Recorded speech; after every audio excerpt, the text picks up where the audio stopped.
The year's only just started, and it's already goated for video games and media. Well, at least for me.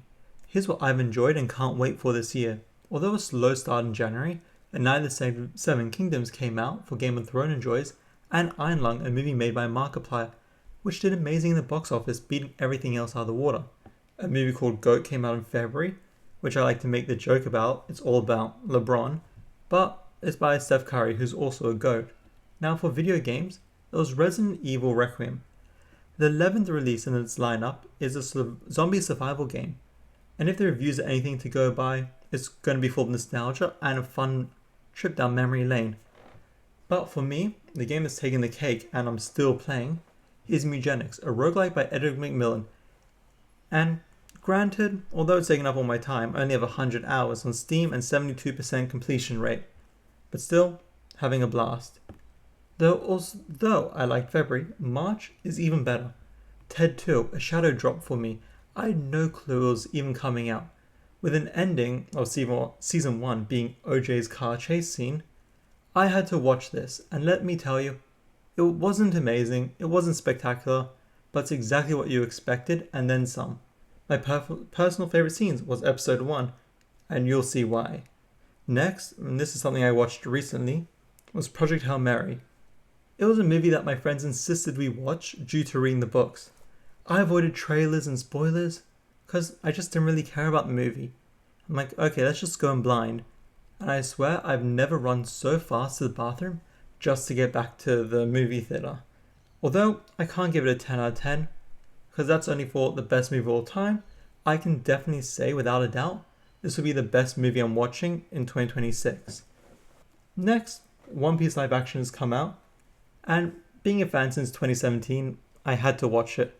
Although some parts were a little cringy, I was blown away thinking about how cool it was. Even if anime and live action versions is not for you, still a fun watch. And okay, although it's not really a TV show, the new Digital Circus episode just came out with a shocking ending and announcing the final episode, which is coming out soon. I highly implore you to watch it. Now, onto video games. You might have seen this in your For You's everywhere and anywhere, which is Poketopia. This, which I originally thought, and maybe you too, is an Animal Crossing, not a clone, but like improvement.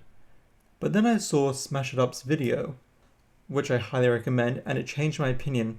If I had to switch to, I would buy it immediately. Based on my belief that approximately 1 hour of gameplay or 1 hour of use of something should equal $1, and looking at my Animal Crossing hours, it's easily worth the money. And now for the biggest hit, and sadly I'm going to take the cake for Indie Game of the Year and probably most of the awards, is Slay the Spire 2, a long-awaited sequel, hitting all-time peak of almost 600,000 players.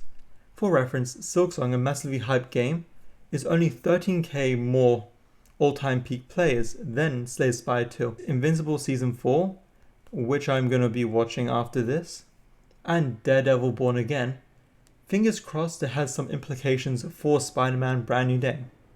So, looking ahead, this leads me on to what I'm actually looking forward to in the coming months. Starting with video games is Deltarune Chapter 5.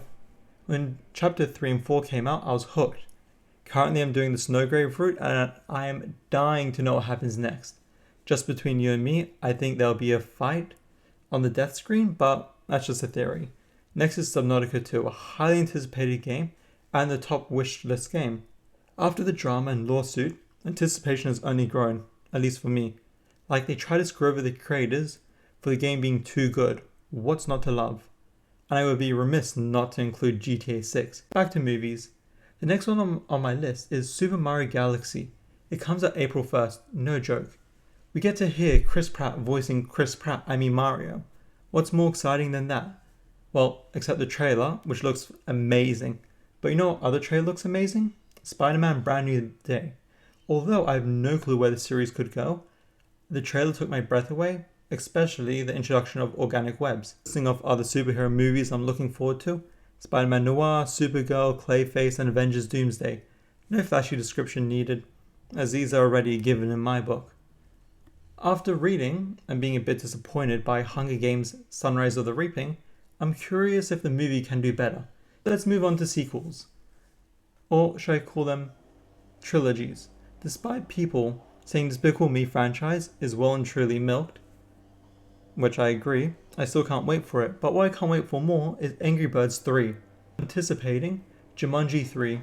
Since 2019, I've always wanted the third one. And now, although I don't really want it, I'm just super curious what it'll look like. But actually, the movie I'm most looking forward to is Michael Jackson one. As he was before my time, I don't really know much about him, but I watched a movie all about Elvis Presley and I loved it. So I'd love to see what they can do with his story